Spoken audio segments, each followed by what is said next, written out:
Praise God. Let's declare, Luke 4, verse 18 to 19.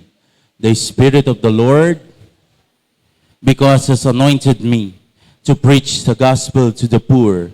He has sent me to heal the brokenhearted, to preach deliverance to the captives and recovering of sight to the blind, to set at liberty them their bruised, to preach the acceptable year of the Lord. Let's declare JA1 culture. I am a blessing. I am a deliverer. I am a good follower. I don't destroy, I build. I am not seasonal. I appreciate everyone, everything. I'm part of something big. I am partnership with Christ. I'm not extreme. Tayo pong lahat yumuko pumikit. Tayo manalangin. Oh Heavenly Father, we thank you God, we worship you. Father God, kung meron pa pong hadlang upang hindi po namin maramdaman, maranasan ang iyong presensya ngayong oras na ito, kami po'y patuloy na nagpapalinis, nagpapasiyasa sa banal na dugo ng Panginoong Hesus. Patawarin mo po kami sa lahat ng aming mga kasalanan. And Lord God, bigyan mo rin po kami ng biyaya na makapagpatawad, Panginoon Lord God, sa buhay ng bawat isa na nagkasala sa amin.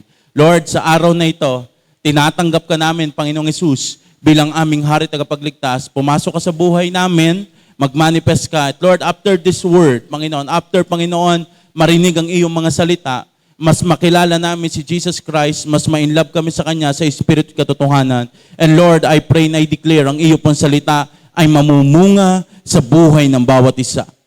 In this place, we declare your victory and the defeat of the enemy. Sa inyo po lahat ng pinakamataas na papurit pagsamba. In Jesus' name, everybody say, Amen and Amen. Palakpakan naman natin si Lord. Kamustahin mo naman ang iyong katabi. Sabi mo, kamusta ka? Ano? Ano sabi? Ayos naman? Ayos naman. Praise God. Anyway, kung mapapansin nyo, meron hong bago dyan sa ating lobby area. Palakpakan naman natin si Lord. Praise God. I just want to thank the Lord sa ating pong mga APT, mga AP Taal. I just want to thank the Lord. Sila po ay, sila ang nagdi-design yan. And kanina may nakita na rin akong mga halaman, dala ni nanay. Salamat po. Lalagyan. Sino dito excited? Tayo ay nagkakaroon ng beautification sa church. I thank the Lord sa buhay ng bawat isa. Wait lang. Hindi ko mahuli kasi yung nung electric fan eh. Teka lang ha. Parang walang hangin. Yan. Sumakto na. Praise God. So, ngayon pong 2026, ang tema or ang nilalakaran po natin is all about 2026, a year of new things and new assignment. Amen po ba? Ito ang taon ng mga bagong bagay at taon ng bagong lakarin. Pag sinabi po natin taon ng mga bagong bagay, yan po nandoon po yan sa Philippians chapter 3, verse 13. At dyan po papasok yung pangako ng Isaiah 43 verse 18 to 19. Na ano po ang sinabi po doon? We need to forget the past. Sabi mo sa iyo nasa kaliwat kanan, kalimutan mo na ang nakaraan. And also, ano pa po ang sinabi po doon? Dahil ang Diyos ay merong gagawing mga bagong bagay sa iyong buhay. Sino ho dito nararanasan na ang mga bagong bagay na inihanda ng Panginoon? Amen? On the Philippians chapter 14, ang sabi doon ni Paul, I press on. Ibig sabihin, tumatakbo ako ng buong lakas para matapos ko ang takbuhing inilagay sa atin ng Panginoon. Kaya ito'y patungkol sa new assignment, bagong lakarin. Ako po'y masaya ngayon sa mga anointed group. Every time na nag-AA group, they're talking about anong assignment mo kay Lord. Anong assignment? Anong pinapagawa sa iyo ng Diyos ngayong taong ito? That's why, sunod-sunod yung mga plans nila. Hindi lamang handang tumanggap ng pagpapala, kundi handa ring sumunod sa pinapagawa ng Diyos. Amen. If we want to experience new things, sino dito ang gusto maka-experience ng mga bagong bagay? Kailangan natin ng new system. Again, if we want to experience new things, kailangan natin ng new system. Kaya po ngayong araw na ito, we will talk about, ito po, we are on the series. Ang title po natin, New Season, Walking in Apostolic Economy. Palakpakan nga natin sa Diyos. Ito na daw po ang bagong season ng ating buhay. Tayo ay lumalakad sa apostolic economy. Pastor, ano po ang apostolic economy? Apostolic economy is God's system of provision where supply flow from divine assignment and obedience, not from human effort alone. Ito daw po ay sistema ng Diyos, pagpo-provide ng Diyos para sa iyong mga pangangailangan. At saan ang galing? Sa iyong pagsunod sa Panginoon, hindi lamang patungkol sa human effort. This year 2026, hindi lamang sipag ang magtatawid sa iyo sa taong ito. Alam nyo, magtatawid sa iyo ngayong taong ito, ang iyong obedience at ang assignment na ibinigay sa iyo ng Diyos. Ang blessing ay dadaloy hindi dahil sa hard work. Ang blessing ay dadaloy dahil nakalinya ka na sa kalooban ng Diyos. Ibig sabihin, hindi ka lang basta nagwo-work hard. You work smart. Bakit? Kasi bawat action mo ngayon, ito po ay guided ng heaven. Ano po ba mga meron sa apostolic economy? Sa apostolic economy, ang Diyos ay magbubukas ng pinto. Ito po'y malinaw na opportunity. Meron kang peace sa iyong mga desisyong gagawin kahit hindi mo kang practical. There's a lot of decision na gagawin ka ngayon na meron kang peace na hindi naman mukhang practical. Bakit? Kasi what you are doing is for the kingdom. Noong 2025, ang ginagawa mo, puro kay self. Practical lang tayo, practical lang. Pero ngayon, ang ginagawa mo na, para na sa kingdom, para na sa advancement. Even though hindi siya mukhang practical, pero merong peace. Bakit? Kasi alam mo, lumalakad ka sa assignment na binigay sa'yo ng Diyos. Sa apostolic economy, merong multiplication. Magkakaroon ng mga unexpected resources, sinong gusto nun? Sa iyong ministry, sa inyong project, and even sa inyong family. Sa apostolic economy, God will send right people to help you. Ang Diyos ay maglalagay, magsesend, magpapadala ng mga tamang tao para ikaw ay tulungan. Sa apostolic economy, ang mga taong lumalakad sa obedience at pagsunod nila kay Lord, makakaranas sila ng supernatural favor sa trabaho at sa negosyo. Kanino yun? Ito ang matindi sa apostolic economy. Dahil ito ay bunga ng alignment and blessing, hindi nito nanakawin ang peace mo.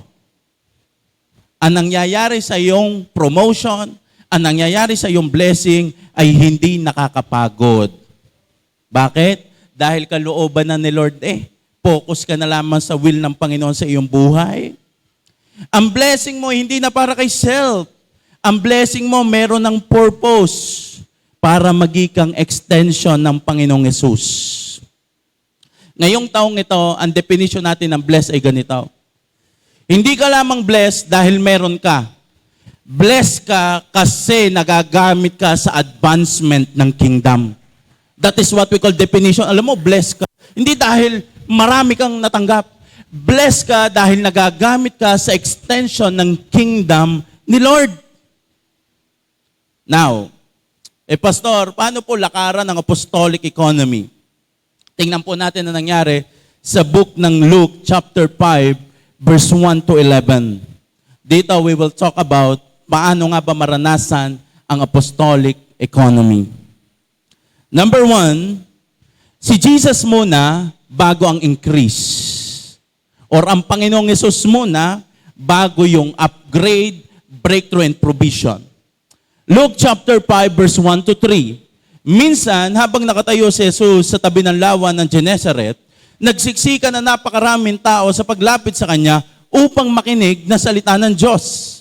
Verse 2, may nakita siyang 2 bangka sa baybayin. Nililinisan ng mga mangingisda ang kanilang mga lambat at wala sila sa kanilang mga bangka. Verse 3, sumakay siya sa mga ito sa pag-aari ni Simon, yan po'y si Peter. Hiniling niya rito na ilayo ng kaunti ang bangka mula sa baybayin. Naupo siya sa bangka at nangaral sa mga tao. Yan po yung unang time na si Jesus ay nag-share ng gospel. Wala pa po diyang disciple si Jesus.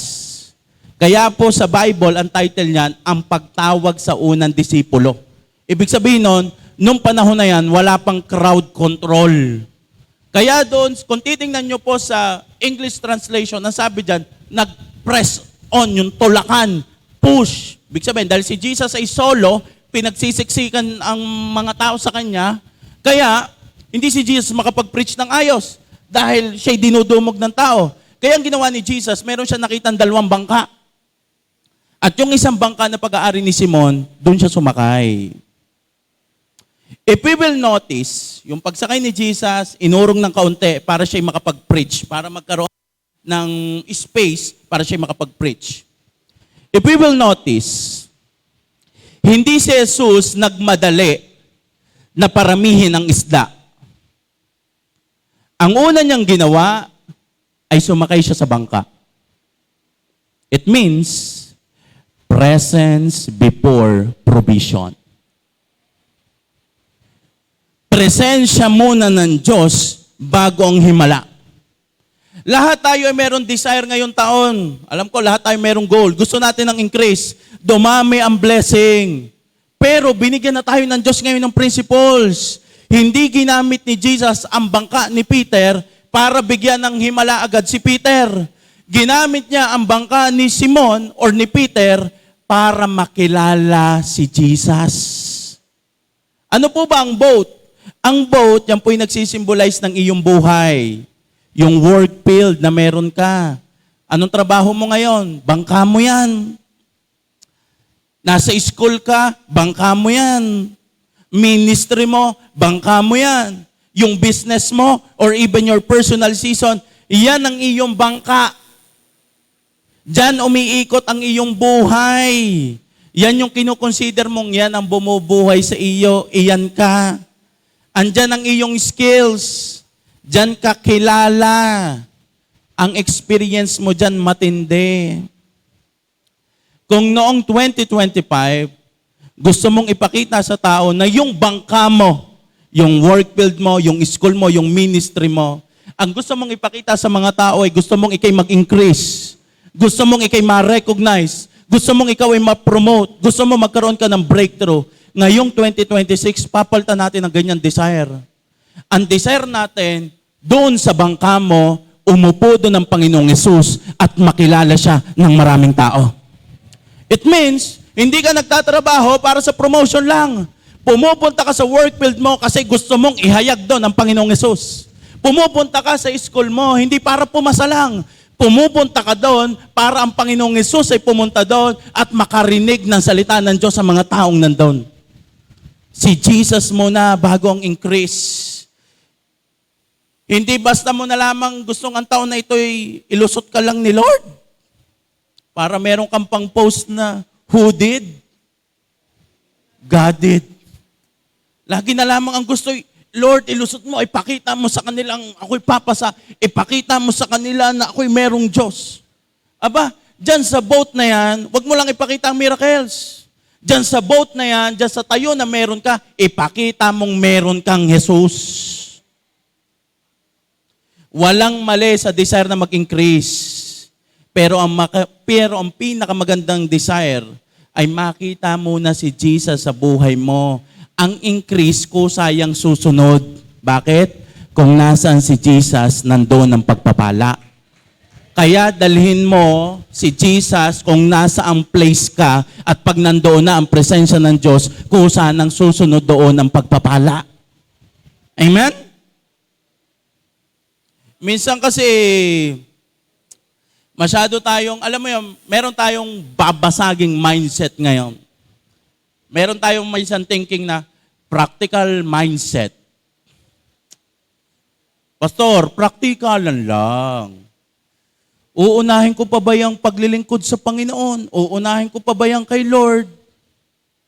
aring ginagawa kong ari ang nagpapakain sa akin. Aring ginagawa kong ari ang bumubuhay sa akin. Sa tunay, ang tao ay meron 3 needs. Yan po'y biblical. Ano po yon? Pagkain, damit, at tahanan. Nakasulat po yan sa Matthew chapter 6.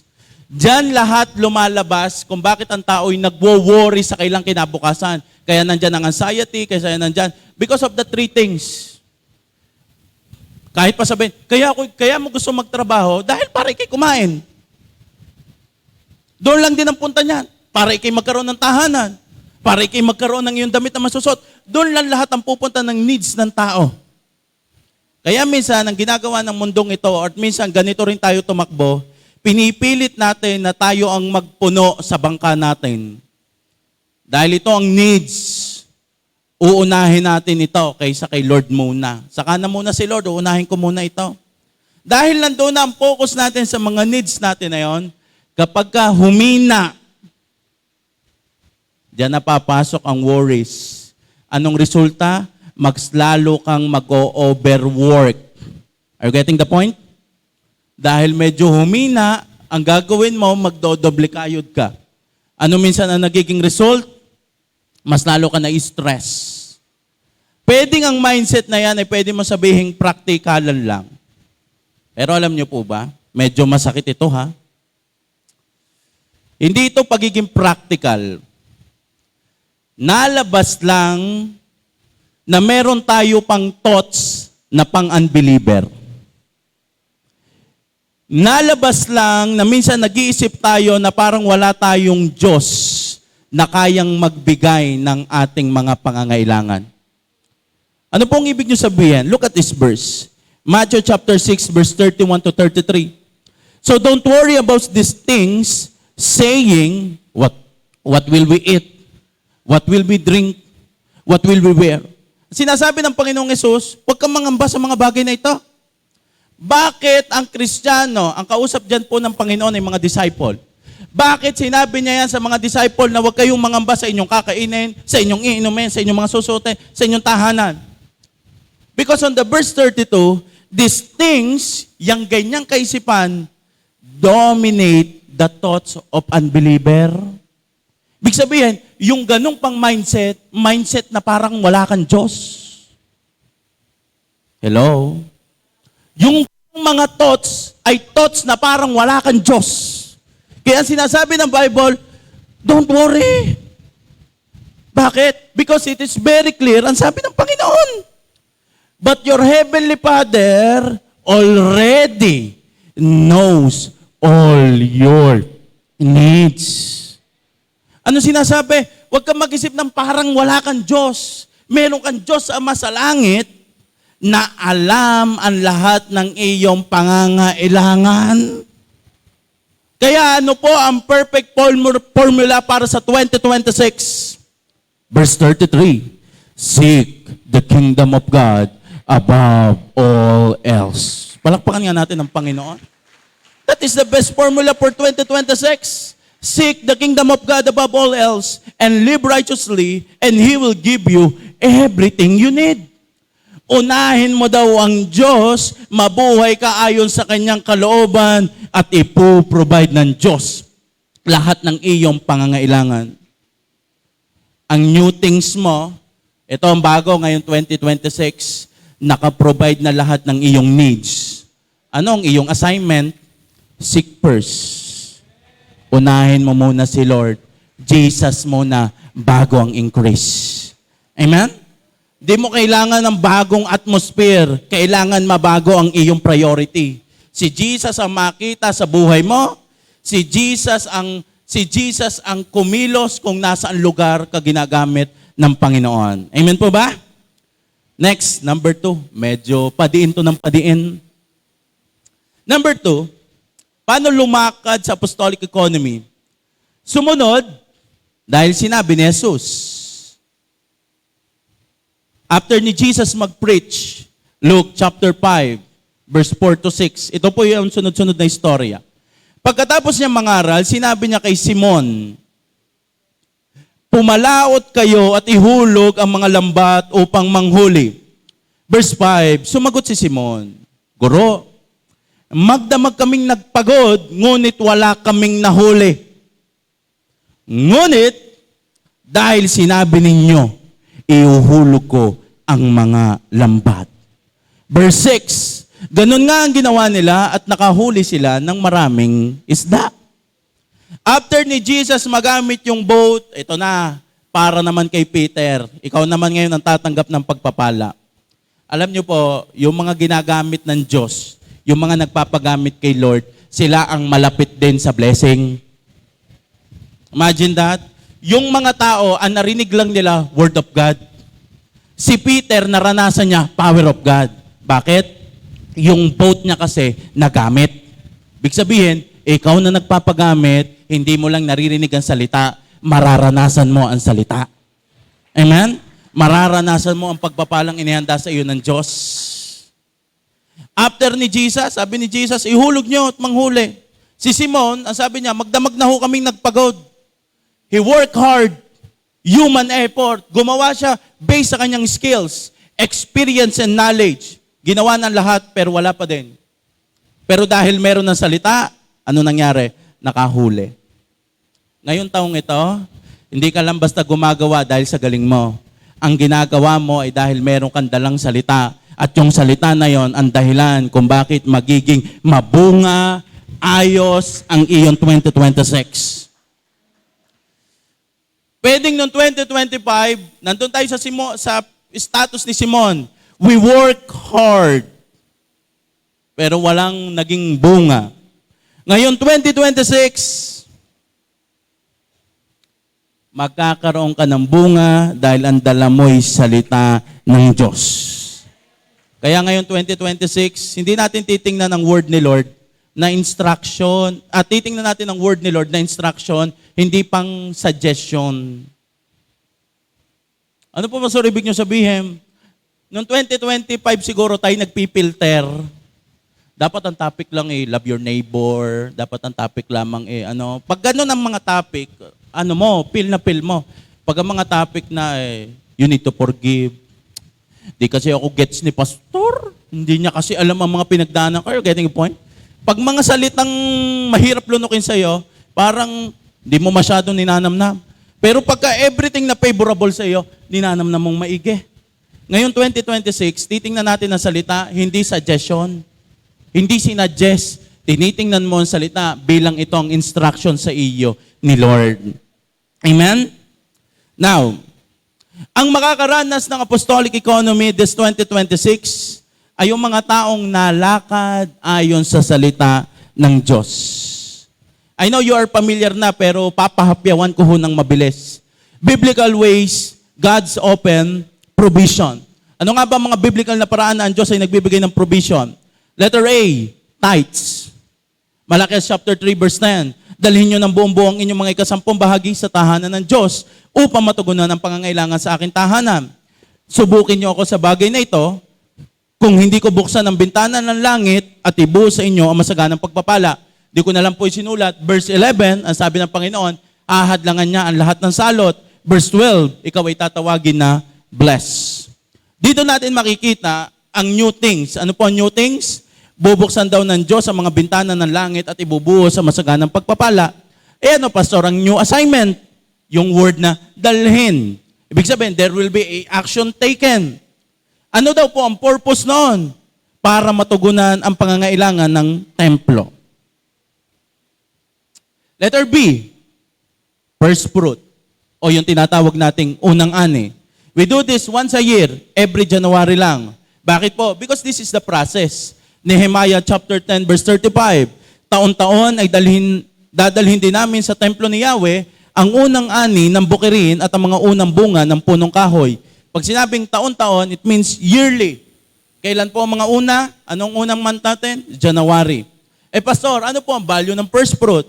Proverbs 3 verse 9 to 10. Honor the Lord with your wealth, with the first fruit of all your crops. Ibig sabihin, yan ang assignment. I-honor daw po natin ang Diyos sa pagbibigay ng ating unang ani. Ano ang new things? Ano ang bagong bagay natin mararanasan? Verse 10, then your barns will be filled to overflowing and your vats will brim over with new wine. Ang sinasabi po doon, ngayon 2026, ang iyong kamalig ay laging aapaw, ang sisidlan ay hindi matutuyuan. Alam nyo, medyo mahabang preaching itong first fruit. I don't know kung nakasave pa doon sa page natin, na ituro ko na po ito. Pero, meron po kami session sa inyong link. If you want to watch yung ating pong teaching ng patungkol sa first fruit, kasi medyo mahaba po ito. Now, this week lang, nasa akin kasi yung mga papel na yon, yung mga prayer request doon, nasa akin po yun. Noon, during our prayer and fasting, yung po yung pinagpe-pray ko.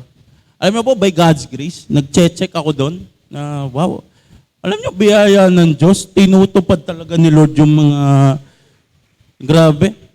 Ito nga, kahapon kausap ko ng aking A-group, si Ivan, nakalimutan na niya kung ano ang sinulat niya doon. Ang nakalagay doon ay makagraduate siya ngayong taong ito. Yun ang nakalagay doon sa kanyang ano. Akala ko na-delay ng kaunti dahil, ewan ko, nalito na ako sa taon. Dahil binasa ko siya ngayong year. Ang expected ko, ngayon pa lang siyang taon gagraduate. Yun nga pala, nakagraduate na siya last year. Alam niyo po, sa biyaya ng Diyos, yun lang ang sabi ko, meron Lord kaunting delay. Tapos nakita ko, ay hindi pala delay. On time pala si Lord. Amen? Majority po ng mga prayer requests doon, I assess, wow, thank you Lord. May ginawa na si Lord, may ginagawa si Lord, at may inihahanda si Lord. Amen po ba? Letter C, seed. O ito po yung binhi. Pagtatanim sa pananampalataya. Itong last ng December, hindi lang tayo basta nagtatanim. Example, tayo natulong sa ating kapwa. Yun ay meron laging declaration.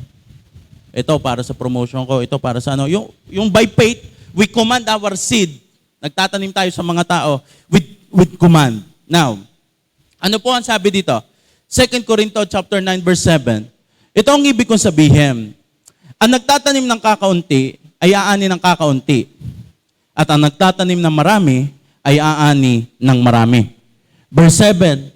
Ang bawat isa ay dapat magbigay ayon sa kanyang pasya, maluwag sa loob at hindi napipilitan lamang sapagkat iniibig ng Diyos ang nagbibigay ng may kagalakan.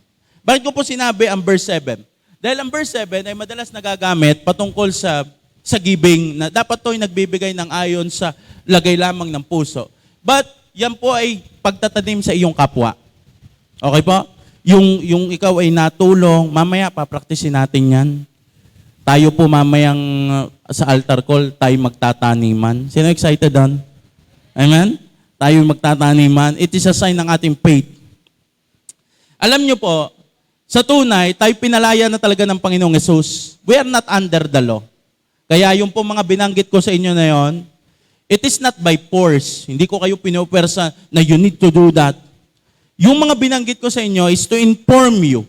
If you want to experience apostolic economy, nakilos ka ayon sa salita. At yung mga binanggit na yon, ay lahat yon ay nasa salita. Nagigets nyo po? Nagigets? Now, pwede may mga thoughts tayo na mali kasi ang principle. Alam nyo po, hindi natin maaalis ang pangako. Pwedeng sabihin mong mali ang principles. Hindi, laging tatama ang principles. Bakit? Laging merong pangako. Kung gagawin, it will manifest. Sabi nung isa, Pastor, may kilala ko. Faithful naman, lagi nagbibigay. Pero lagi pa rin gutom. Lagi naman nagbibigay. Lagi pa rin siyang kulang. Lagi naman nagbibigay. Pero meron pa rin utang. Alam niyo, minsan kailangan mabago ang ganong mindset. Ang pagbibigay mo sa Diyos ay ito. Pag-honor mo sa Diyos, hindi suhol. Lord, baka naman. Alam mo yun, minsan we need to change our mindset. Hindi ka nagbibigay dahil sinusuhulan mo ang Diyos para ibuo sa iyo ng pour out. Ayusin mo ang iyong heart. Nagbibigay ka to honor the Lord. At hayaan mo ang Panginoon ay kumilos. Now, ito ba another sagot doon? Si Lord ay nakilos by season and generation. Ulitin ko po. Ang Panginoong Hesus ay nakilos sa season at generation, hindi sa timeline natin. Iba ang oras natin dito at iba ang oras ng langit. Nagigets niyo po ako?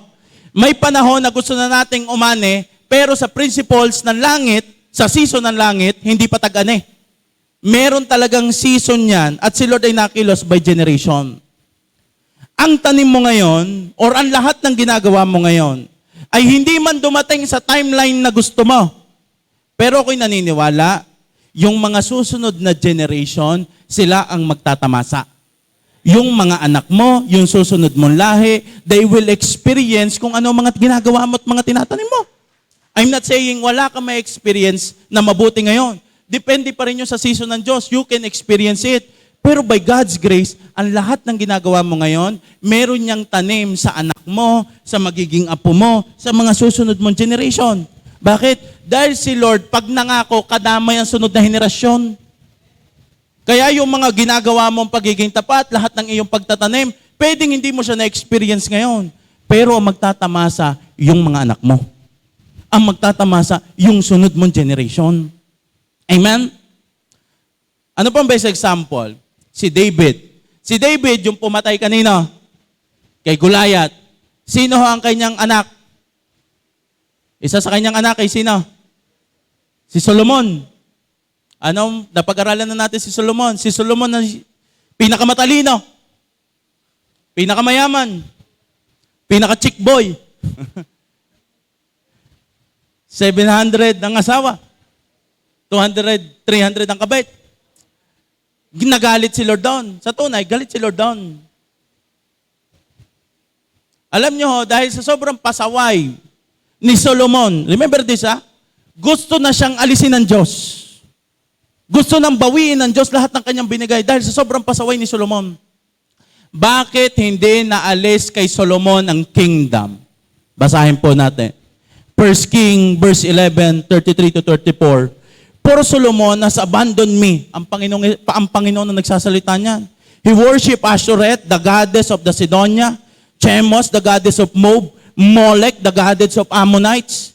He has not followed my ways and done what is pleasing in my sight. Dahil nga marami nga siyang inasawa, pati yung Diyos ng kanyang mga asawa, ginos niya na rin. Kaya si Lord ay nagalit. Sabi niya, inabandon na ako, iniwan na ako. Sabi niya, He has not obeyed my decrees, and regulation as David, his father did. Hindi niya ako sinusunod, kagaya ng kanyang ama. Alam niyo ho, sa mga unang verses, ang sinabi doon, gusto na talaga siyang alisin ng Diyos. Pero bakit hindi maalis? On the verse 34, but I will not take the entire kingdom from Solomon at this time. Bakit? For the sake of my servant David, the one whom I choose and obey my commands and decrees. I will keep Solomon as leader for the rest of his life. Kaya pala hindi naalis si Solomon kahit sobrang pasaway kasi ang ganda ng itinanim ni David. Dahil si David ay sumunod sa Diyos, kaya yung covenant ni David, damay ang kanyang anak. Kaya yung mga ginagawa mo ngayon, yung mga ginagawa mo para sa Panginoon, inihahanda ng Diyos, yan ay protection sa iyong anak. God is preparing everything, not just for timeline mo ngayon, kung hindi ang mga susunod mo pang generation. At si Lord ay nakilos buong generation. Sabihin mo sa iyo nasa kaliwat kanan, walang sayang. Pastor, marami namang di nagbibigay. Pero mas blessed pa sa akin. Natanong niyo yon? Di naman nag-church. Mas maganda pang bahay. Mas maganda pa ang sasakyan. Di naman na-attend. Milyonaryo. Alam niyo ho, meron tayong tinatawag na common grace. Mga awit 145 verse 9. Siya'y mabuti at kahit kanino'y hindi nagtatangi. Yan po si Father God. Sa kanyang nalikha, pagkalinga niya'y namamalagi. Ibig sabihin, ang Diyos, kahit ikaw ay nasimba, kahit ikaw ay hindi, makakatanggap ka ng common blessing. Ano po yung common blessing? Yung hangin, yung paghinga. Hindi porkit ikay born again, mas maganda na ang paghinga mo. Ano? Common blessing yan. Yung sikat ng araw, common blessing yan. Hindi dahil ikay born again, mas maliwanag ang sayo. At yung hindi masyadong born again, kulimlim. Di ganon. Common blessing yan. Pag umulan sa iyo, uulan din sa kabila. Common blessing. Amen? Pagkain, trabaho, iyan ay, tinatawag po yan na common grace. Kaya sila pinagpapala dahil nasusunod pa rin nila ang ibang principles. Ano yon? Deserve ng mga nagtatrabaho na tumanggap ng sahod. Natatanggap pa rin nila yung ganong principles. Biblical yun. Kaya minsan, lahat yan ipantay-pantay, binigyan ng lahat ng pagkakataong mabuhay, magkaroon ng trabaho, talino, opportunity. Kahit hindi pa nakikilala si Lord. Nagagawa nila ang alin? Sowing and reaping principle. Nagtanim sila ng sipag, naging disiplinado, marunong mag-manage, naging consistent. Kaya lahat ng pinagkatiwala sa kanila, namumultiply din. Pero ito, ang common grace may limitation. Mas mataas pa rin ang blessing ng covenant blessing. Are you getting the point? Bagamat pwedeng maging successful ang lahat, pero meron pa rin pagpapala na lampas sa common grace. At yun yung tinatawag na covenant blessing. Yun yung nagawa ayon sa salita ng Diyos. Remember this, may prosperity na walang eternity. Merong mga mukhang blessed, pero hindi nakikita sa likod ng kotse, bahay, negosyo, andun pala ang anxiety, andun pala ang emptiness, andun pala ang broken relationship. Hindi lahat ng mukhang blessed ay at peace. Iba pa rin ang mga taong nakilos ayon sa salita. May correction, may pruning, pero may direction. Wala ka mang pera, pero meron ka namang pastol. Mas powerful pa rin ang word ni Lord. Amen? Matthew 24 verse 35, Heaven and earth will disappear, but my words will never disappear. Ang salita ng Diyos ay hindi mawawala. Kaya ngayon 2026, anong iyong pinaka-ultimate goal? Nalakad ka sa apostolic economy, ang sinusunod mo ay ang principles ng Diyos, ito kasi ang sinabi ng Diyos. At kahit, Pastor, paulit-ulit narinig ko na rin niya, the same with Peter, we work hard all night, nagawa na po namin yan, pero dahil sinabi mo uli, sige po, gagawin ko. And by God's grace, malay mo sa biyaya ng Diyos, ngayon 2026, sa pagsubok mo uli, nandoon na ang matinding ani ng pagpapala ng Panginoon. Why? Hindi mawawala ang salita ng Diyos. The Word of God ay always, basta yan ay na-preach, lagi niyan tuto pa rin ang kanyang purpose. Next, number 3. Yan. Dito naman medyo magiging practical tayo. Maging mabuting katiwala sa pagpapala. Lucas chapter 5, verse 6 to 7. Ganun nga ang ginawa nila. Ito na, ginawa ni Peter, sinunod niya yung sinabi ng Diyos. At nakahuli sila ng maraming isda. Kaya't halos mapunit ang kanilang mga lambat. Verse 7, kinawayan nila ang mga kasamang nasa kabilang bangka upang magpatulong. Lumapit naman ang mga ito at napuno nila ang 2 bangka. Ano pat halos lumubog ang mga ito? Gano'ng katindi yung blessing? Ay hindi kaya ng net Hindi kaya ng net. Mapupunit ang net, kaya kinawayan pa yung ibang mga kasamahang mangingisda. At nung napuno ang bangka, ang sabi doon, halos lumubog. Grabe ang pagka-overflow.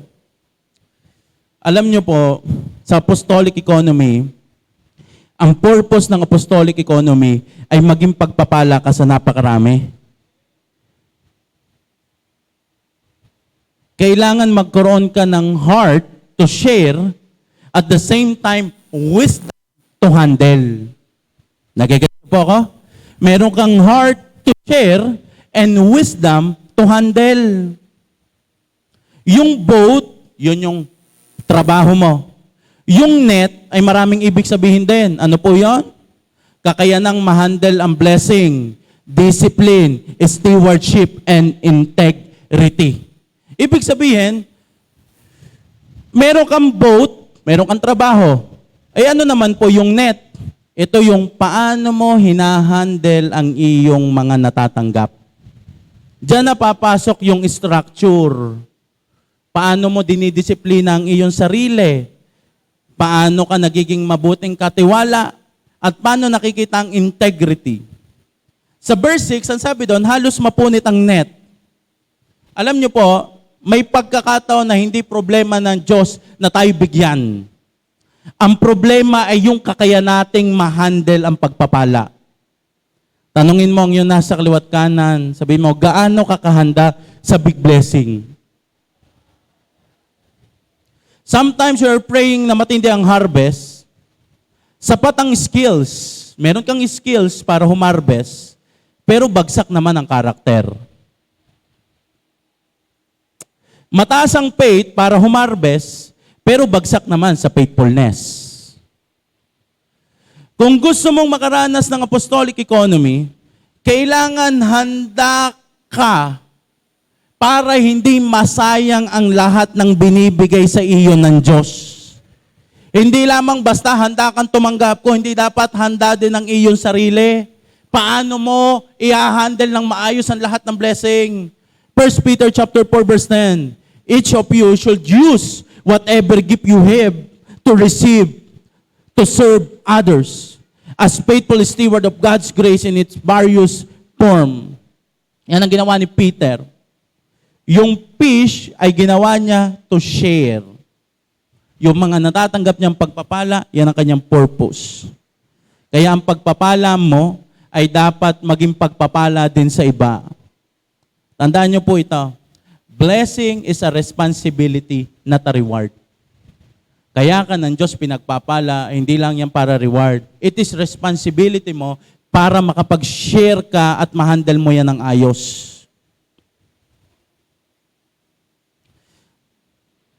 Medyo didiin tayo ng kaunti ha. Sabi mo sa'yo nasa kaliwat kanan, kakapit ka. Hindi lahat ng financial problem ay demonic. Minsan ay financial discipline. Hindi lahat ng pagkukulang mo ay inaatake ka lagi ng demonyo. Minsan ang pagkukulang mo ay dahil hindi ka naging mabuting katiwala sa ibinigay sa iyo ng Panginoon.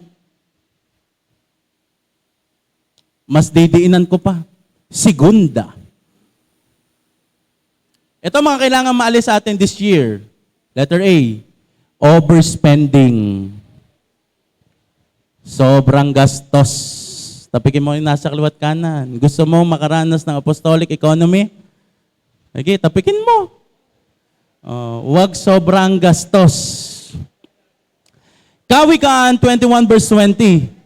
Ang bahay ng matalino ay napupuno ng kayamanan, ngunit lahat ay winawaldas ng taong mangmang.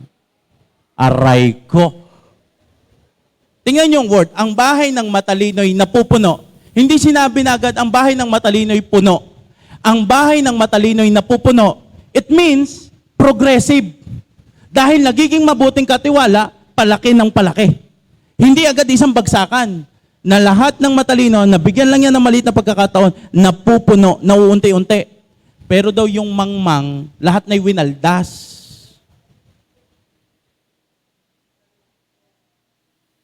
Medyo masakit. Pamasahe na, pinasamgyup pa. Pam-provide na kinabukasan, pinang SM pa. God will provide. Na-advance na nga. Alam mo yung, sino dito yung yung ipoprovide ni Lord hanggang December, na-advance yan na ng March. Yung naiutang na. Lahat ng dadating ng December, pambayad na lang lahat. Lagi ko po ito naririnig kay Bishop, huwag kang gagastos ng higit sa iyong kinikita. Ang sahod mo'y 20, ang gastos mo'y 30. Ang laging pananaw sa buhay, deserve ko to. Minsan, akala natin wala tayong blessing. Pero ang tunay, wala pala tayong boundaries. Masyado tayong gumastos. Ginagawa nating therapy ang pera. Pag na-stress, nagsha-shopping. Pag malungkot, kumakain. Pag naboboard, nag-o-online shopping. Naglalasada, nagtitiktok. Ibabawas ko na lang sa sahod ko sa September. January pa lang ngayon. Baka ang iyong 13 month ng December ay may napangakuan ka na ngayon. Baka na-advance mo na. Pautang. Pangako babayaran ko sa 13 month. January pala ngayon. Mga common mistake. Masyadong impulsive faith spending. Alam mo yun, nananampalataya pero walang wisdom. By faith, bibilhin ko ito. God will provide. Akala mo yung palay, akala mo yung nananampalataya, pero ang tunay, nakikita pala ang root, meron palang problema sa comparison and insecurities. Ganito kasi na sila, dapat ganito din ako. Comparison creates pressure. Pressure creates poor decision. Dahil lagi nang ang gusto mo ganito, ganyan. Kaya anong iyong gagawin? Wala na. Basta na makapag-desisyon. Basta tari bibiling ko. Paano ang monthly? Bahala na. Si Lord. Siguro sabi ni Lord sa langit, nye.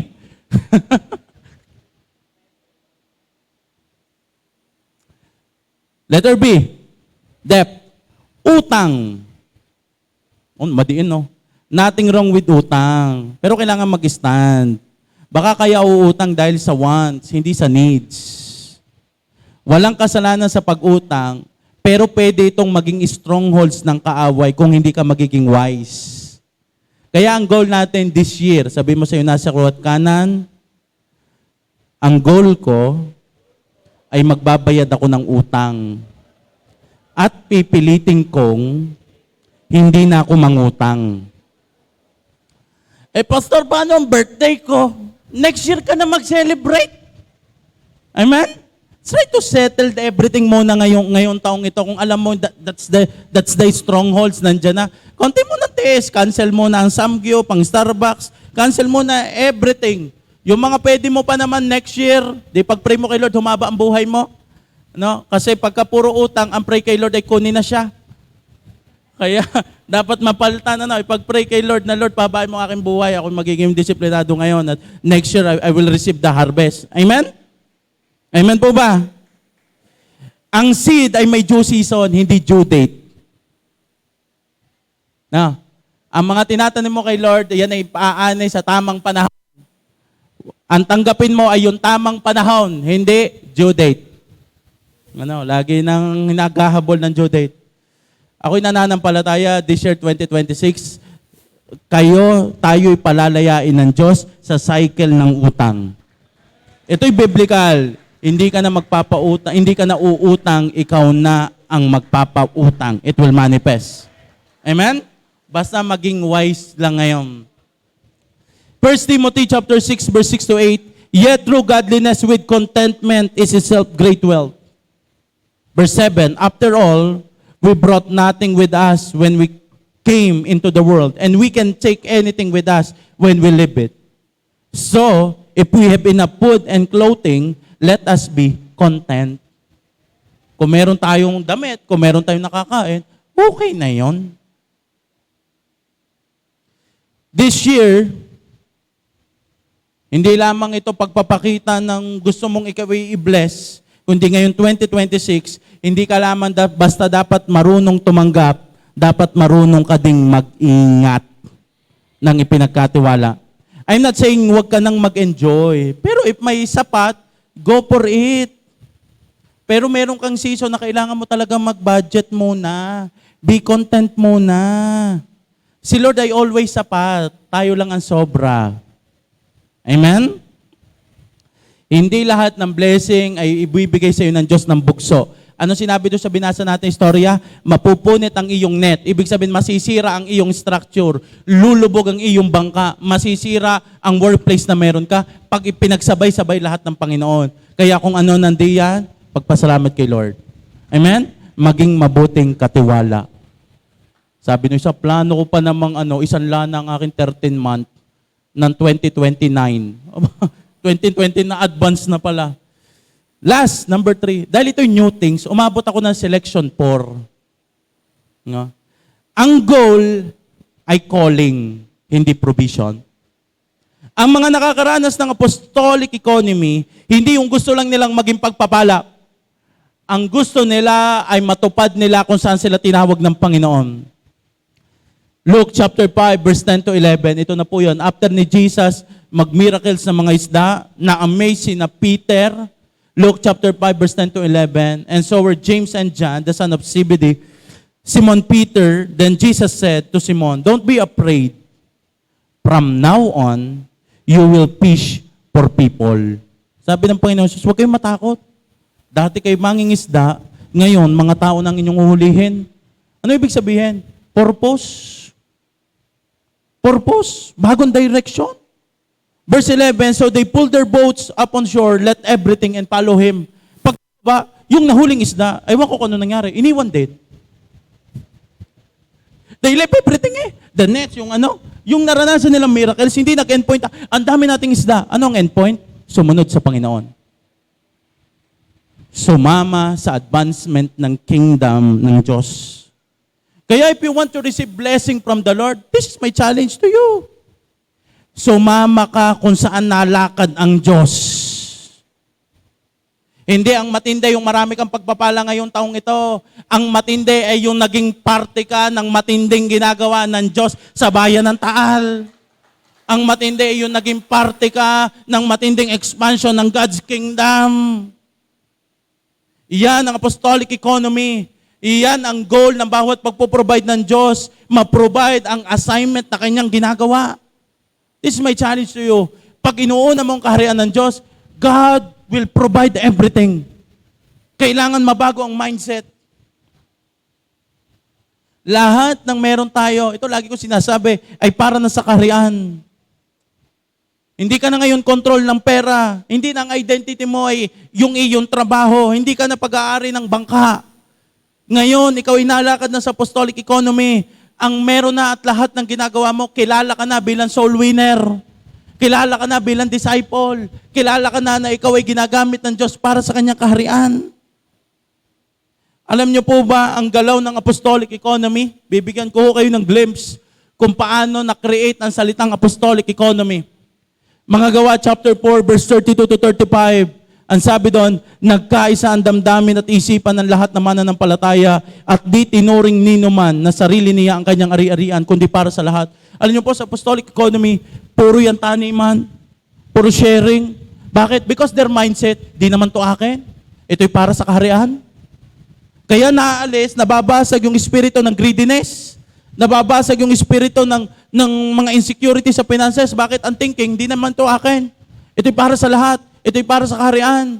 At anong kasunod na pagpapala? Verse 34,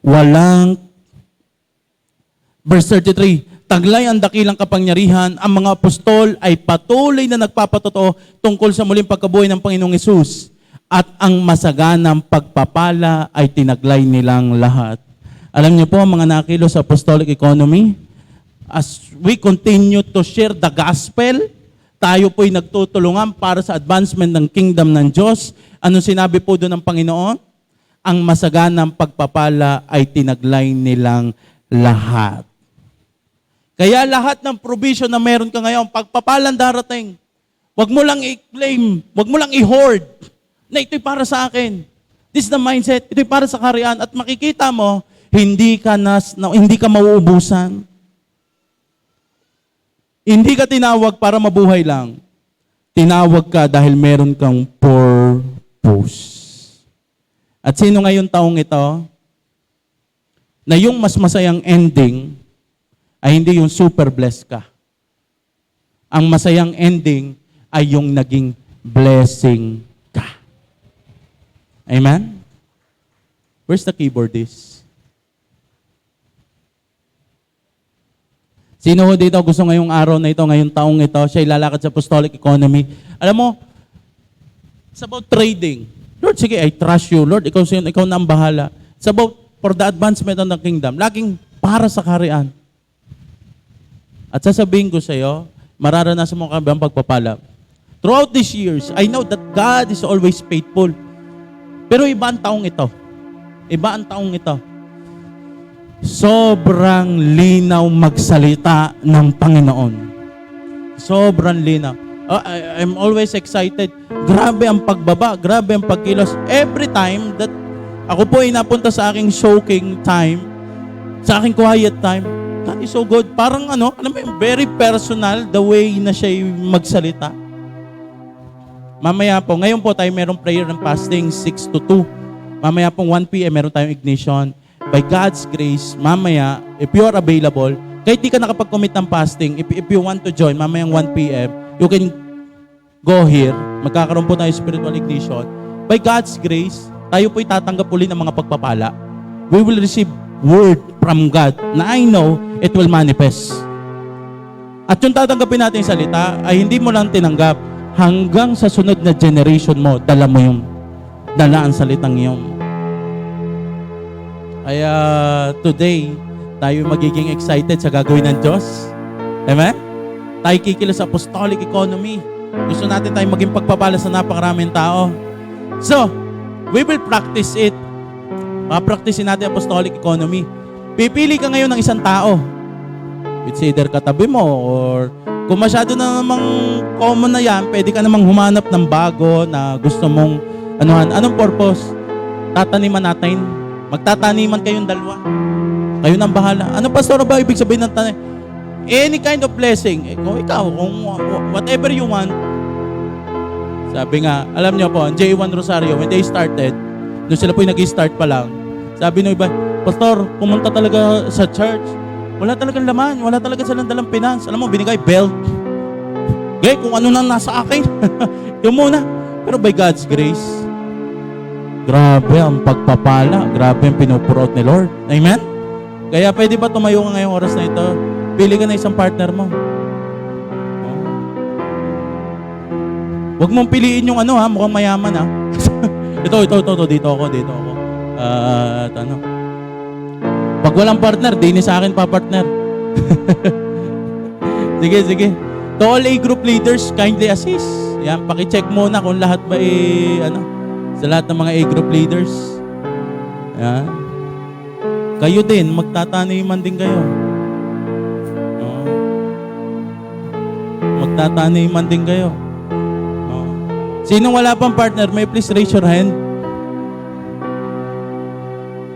Pastor, ang partner ko yung asawa ko. Ay di magtataniman kayo ng asawa. Ay di bawal bawiin yan. Dahil tanim mo na yan sa asawa mo. Baka paglabas dito, hoy, yung binigay ko sa'yo, balik mo sa akin Kaya it's okay kung hindi mo asawa para wala na talagang bearing yan. Yung binigay ko sa'yo, bili mo yun ng bigas We will practice it.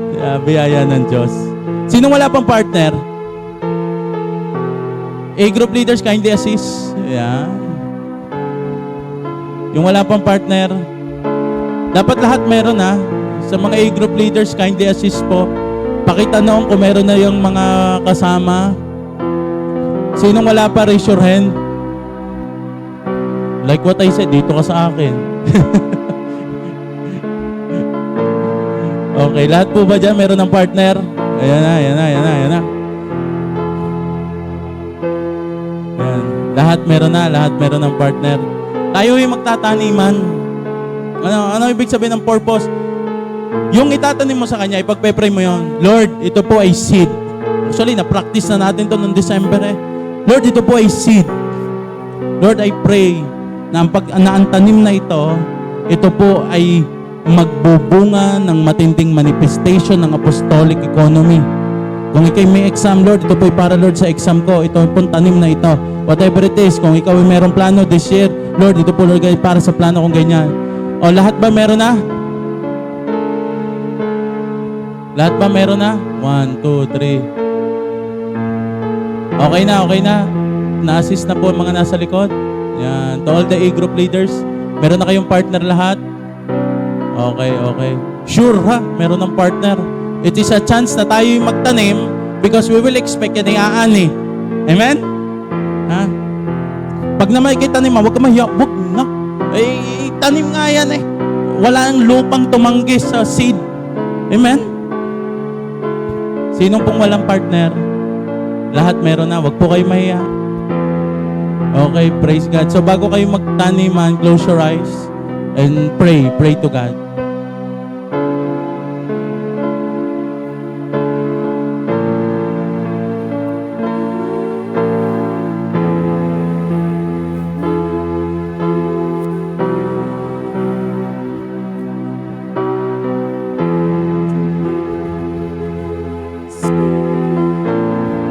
Lord, ngayong oras pong ito sa pangalan ng Panginoong Yesus. As we receive this anointing last year, December, during our leadership camp, Lord, ang iyong pong binabansalita na ang buong J1 Church ay kikilos sa apostolic economy. Now, Lord, I pray and I declare in the name of Jesus, sa pangalan ng Panginoong Yesus, Lord, and Jesus, the Anointed One Tal, ay kikilos sa apostolic economy. Lord, as we practice, Lord God, ang aming pong pagtatanim, Lord, in the name of Jesus, bubuksan mo po ang pintuan ng apostolic economy. In the mighty name of Jesus, come on, get ready sa lahat po ng mga magtatanim sa biyaya ng Panginoon. Pray, pray, pray, pray, pray. Lord, I pray, ito pong seed na ito ay nagsisimbolo. In the name of Jesus, Lord, this seed that symbolize, binubuksan na namin ang pintuan ng apostolic economy. Lord, I pray, this seed symbolize the door ng pagbubukas ng apostolic economy. Supernatural favor sa iyong trabaho, sa iyong negosyo, sa iyong school. In the mighty name of Jesus, I declare peace. In the name of Jesus, in the name of Jesus.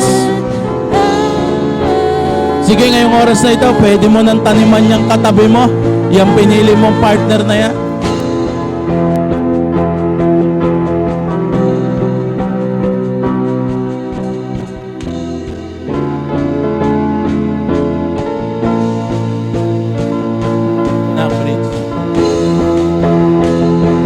Now, may you please raise your hand and receive this blessing. Receive this blessing. Come on, raise your hand and we will receive this blessing.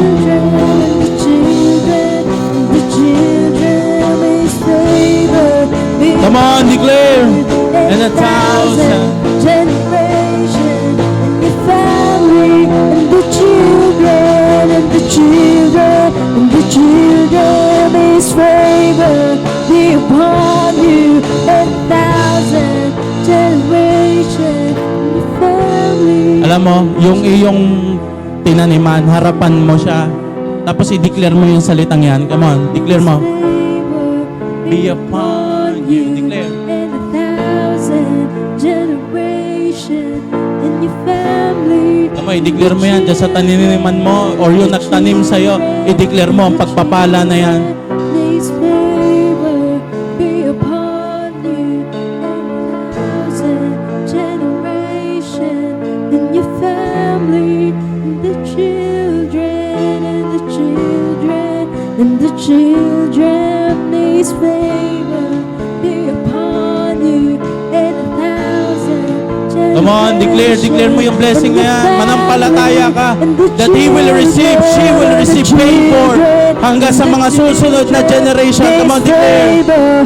Be upon you and 1,000 generation and your family and the children and the children and the children. His favor be upon you and your family and the children and the children. Today, Lord, I pray, natanggap na po namin ang formula para sa provision. Lord, I pray, magpo-flow ang iyong matinding pagpapala. Ito ay bunga sa advancement ng kingdom ng Diyos. Ito ay bunga ng pagsunod, hindi lang ba sa human effort. Lord, I pray, favor upon favor. Lord, kikilos ka sa buhay ng bawat isa. His presence go before you and behind you and beside you, all around you and within you. He's for you. He's Come on, for receive that you. blessing. Declare. Come on, declare. It means sumasangayon ka. It means sinatanggap mo ngayong oras na ito. Declare.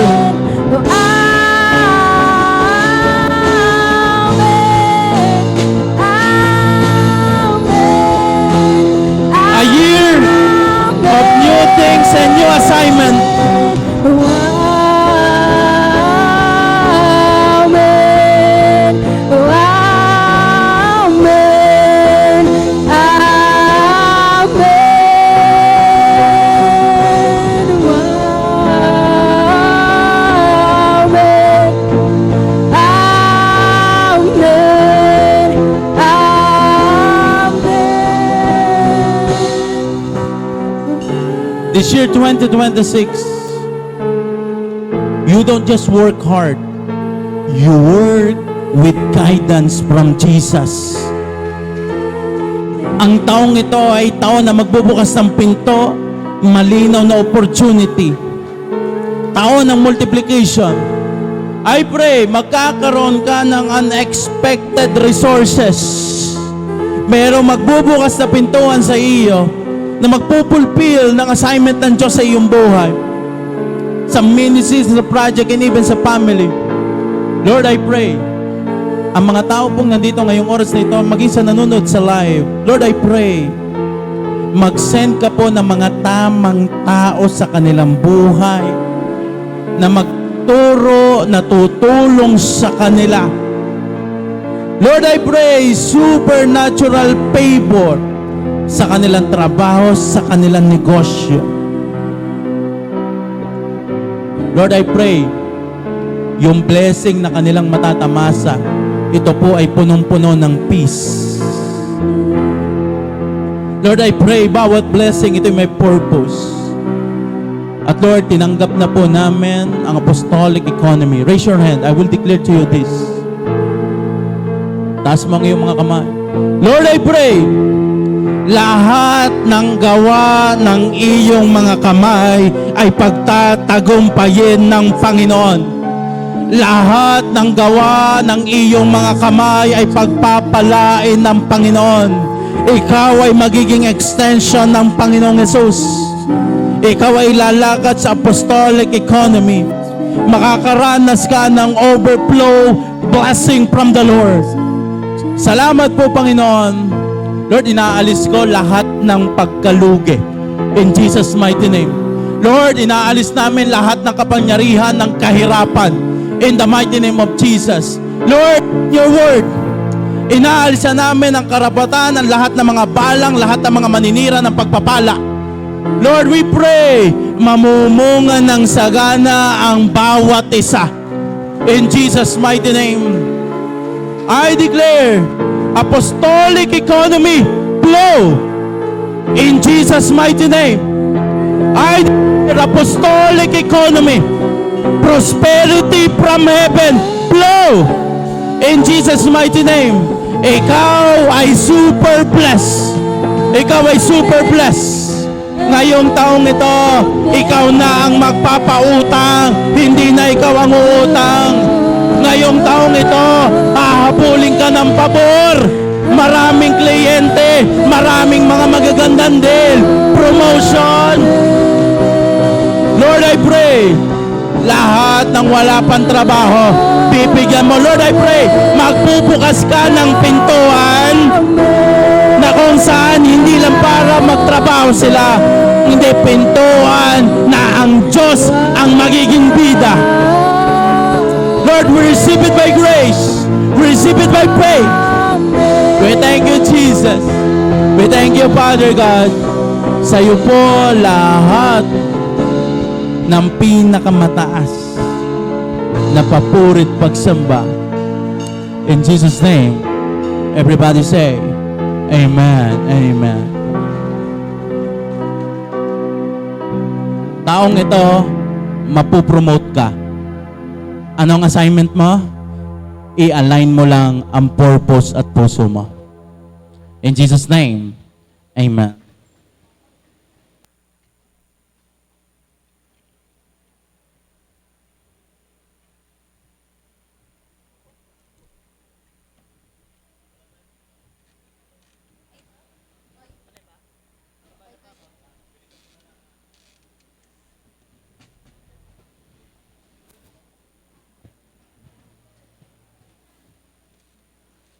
Praise. Okay, good morning po sa ating lahat. So, ang bawat isa po ay masaya ano po? Hindi dahil tinamnan, kundi dahil bless. Ano po? So, tayo po ay nagtanim kanina, hindi para magkaroon yung ating binigyan, kundi tayo ay para mag-harvest. Para ma-harvest natin yung mga itinatanim natin sa kanila. Ano po? So, dadako na po tayo sa ating tithes and offering. So, So alam naman po natin what is tithes. Kanina nabanggit naman po sa preaching na ito po yung ating 10% na yung mga resources na natatanggap po natin sa loob ng isang buwan or isang linggo. So yun isineset aside po natin at yun ay ibinabalik natin kay Lord. At ang 10% ay simbolo po iyan na tayo ay naka-receive na ng blessing galing kay Lord. Ano po? Na ibinabalik na lang po natin yung 10%. Then, mag-exhort lang po ako ng maigsi about po sa first fruit. So, dahil ngayon ay January, bagong taon po tayo ng 2026, sino po yung excited sa buong taon na mararanasan po natin? So, sa every year po, meron po tayong tinatawag na first fruit. At ang first fruit pong iyon ay yung unang bunga po natin. At ang first fruit po natin, ito ay ating ipinagkakatiwala po sa Diyos. So sabi nga po dito, ano nga ba ang first fruit or unang bunga? So matatagpuan po natin yan sa Nehemiah 10 verse 35. Ang sabi po diyan, itinakda namin sa aming sarili na dalhin ang mga unang bunga ng aming lupa at ang mga unang bunga ng lahat ng bunga ng bawat punong kahoy taon-taon sa bahay ng Panginoon. So, ibig sabihin po, ang first fruit po natin, ito po iyong ibinibigay po natin or ipinagkakatiwala po natin kay Lord na para po ang buong taon po natin ay maprotektahan at makover po. Para sa ganon, ang harvest po natin ng buong taon ay holy po at yun ay galing po kay Lord. So, iyon po ay nagmumula. Kung dati po, ang first fruit or ang unang bunga po, ito yung mga tanim or yung mga naaani na mga prutas at gulay. At sa mga hayop naman po, ito yung unang anak ng tupa or ng baka. So, sa ngayon po, sa panahon po ngayon, ang first fruit po nating matatawag, ito yung yung sweldo po natin. Ano po? At kung tayo po ay may business, yung pong unang tubo, hindi po kasama doon yung ano bang tawag doon? Yung puhunan. Hindi isasama yung puhunan. Kasi talagang as in mauubusan ka ng buong isang buwan. So yung unang tubo po ang magiging first fruit po doon. At hindi lang po yon tuwing January. So kung tayo halimbawa ay nagkaroon ng panibagong trabaho, yun ay tumapat ng March. So yung unang sweldo po natin doon, iyon po yung ating unang bunga. So hindi po dahil para tayo mawalan, kundi yung unang ani na meron po tayo, yung pinaka-the best po natin, iyon ay pinagkakatiwala natin kay Lord at ang buong taon at ang buong work po natin, iyon ay pinagkakatiwala kay Lord. Next, number 2 po, kailan ibinibigay ang unang bunga? So, sabi nga po diyan kanina sa Nehemiah 10:35, mas nabanggit po diyan taon-taon. So, ngayon po ay January, unang buwan ng taon ng 2026. So, every January, meron po tayong gaganapin na First Fruit Festival po. Ano po? So, yun po ay taon-taon. Next, number 3, saan o kanino ibinibigay ang unang bunga? So sabi po sa verse 36, Nehemias din po, at upang dalhin din sa bahay ng aming Diyos, sa mga pari na nangangasiwa ng bahay ng aming Diyos, ang panganay sa aming anak na lalaki at ang aming hayop, gaya ng nakasulat sa kautusan, at ang mga panganay ng aming bakahan at ng mga kawan. So ito po ay ibinibigay po natin sa kung saan po tayo, kung saan po tayo pumupuntang templo. So, dito po sa temple po ni Lord, na kung saan po tayo ay nakakakain ng mga salita po ng Diyos na nakakapagbigay po sa atin ng lakas. Ano po? Yun po. So, at sa mga pari na kung saan po yung pinagkakatiwala po ng Diyos. Next, may ilang katangian lang po akong ibibigay sa inyo about sa unang bunga. So, ang number 1 po ay first fruit has no amount nor percentage. What it has is its value to you. It is your first and the best. So ibig sabihin, ang first fruit po ay ito po binibigay po natin to kasi binavalue po natin. So, ang pag-una po natin sa Diyos, ito po yung pagpaparangal po natin sa Kanya. So, ano po? So, kung paano po natin binavalue ang Lord, ganun din po natin binavalue ang unang bunga. So, ang number 1 sa buhay po natin ay si Lord. So, ang first fruit po ay hindi siya katulad ng sa tithes na may 10% at hindi rin po siya katulad ng sa offering. So, ito po ay iba-iba po yung amount nito. Depende nga po sa nare-receive po natin. Ano po? Next po, first fruit, we bring it before we harvest. So, ang tithes po, ay ibinabalik po natin, ibinibigay po natin yung 10% kasi naka-receive na po tayo ng blessing from God. Ito naman pong first fruit ay ito po ipagtatanim po natin na kahit wala pa yung i-harvest po natin. Kasi by faith at dahil sa pagtiwala natin kay Lord, sa Kanya tayo umaasa kung paano niya tayo puprovidean. Ano po? Next, number 2 pong katangian, ang first fruit ay pagpapahayag ng pagtitiwala sa Diyos. Hindi tayo nagtitiwala sa ating lakas, ang lakas natin ay ang Diyos. So, ibig sabihin, kahit po tayo may work, yan ay galing rin pa rin po kay Lord. Yung work yung ginagawa nating effort sa ating work, yung paggising, yung pagtatrabaho, so yan ay sarili nating lakas, pero yung pagpapala po na kayang ibigay ng Diyos, na hindi po kaya ng ating isipan na matanggap, ay ibibigay po ng Diyos dahil pinagkakatiwalaan po natin siya. Amen po. So, ayun po. At ito po yung ating sobre para po sa first fruit. Ito po ay magaganap po sa February 1 po. Ayun po. Ang tinatawag po ito na First Fruit Festival. So, ang bawat isa po ay excited na magbigay ng mga first fruit. Ano po? So, kanina naman po sa teaching, may mga tinestify naman po si Rev na sa pamamagitan ng kanilang first fruit kung paano po sila pinagpala at kung paano hindi pinakawalan po ni Lord ng pagpapala. Ano po? So, yon. At ang ating pong tithes ay ating po ipagpe-pray sa mga oras na ito.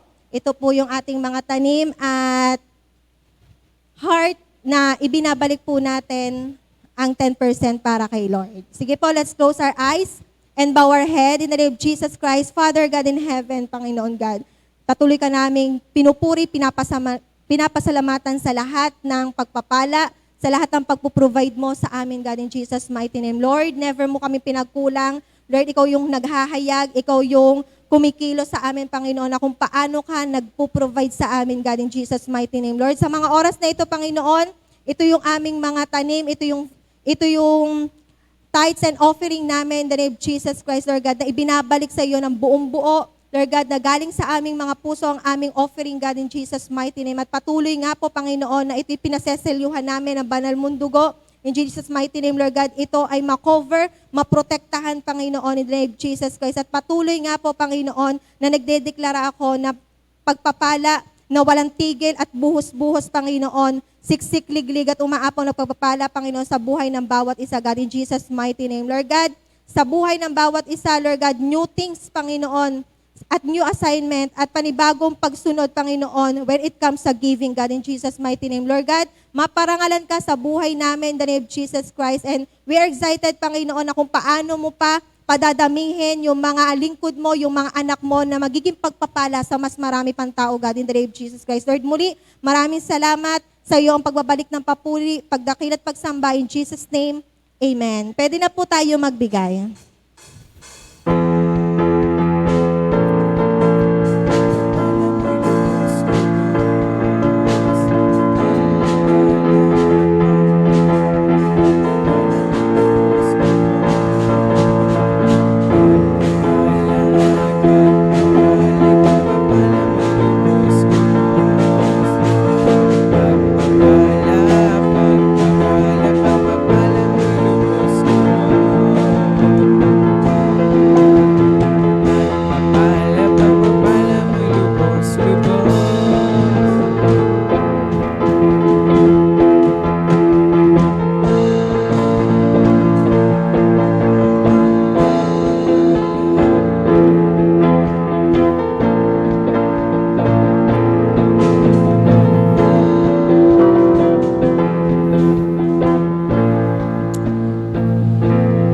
Praise God.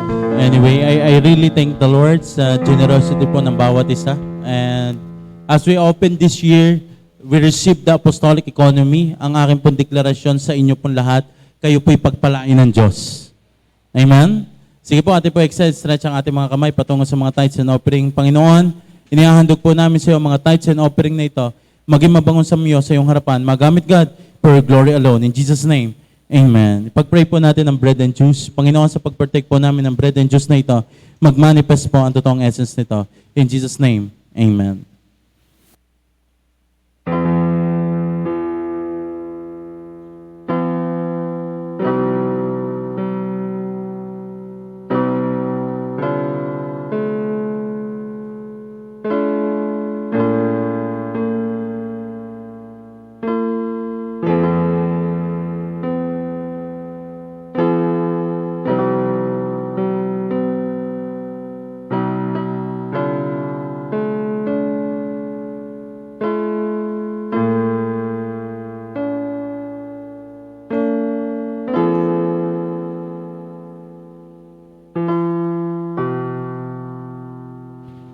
Sige po, lahat po na meron na, maaari na po kayong tumayo. At kung wala pa, manatili lamang po nakaupo upang malapitan po ng ating Asherat Ministry. Sapagkat tuwing kakain kayo ng tinapay na ito at iinom sa kopang ito, ipinapahayag ninyo ang kamatayan ng Panginoon hanggang sa kanyang muling pagparito. Ang sino mang kumakain ng tinapay at uminom sa kopa ng Panginoon sa parang di nararapat, ay nagkakasalas sa katawan at dugo ng Panginoon. Kaya't dapat siya sa atin ng taong kanyang sarili bago siya kumain ng tinapay o uminom sa kopa. Tayo po lahat ay humingi ng tawad sa Panginoon. Ito ang katuruan tinanggap ko sa Panginoon, ibinibigay ko naman sa inyo. Nung gabi siyang ipagkanulo, ang Panginoong Hesus ay dumampot ng tinapay, nagpasalamat at pinagpirapira sa iyon at sinabing, ito, ang aking katawan ay inihahandog para sa inyo.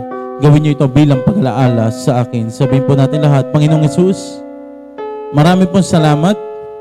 Ako po'y magaling na sa lahat ng aking sakit at karamdaman. In Jesus' name, amen.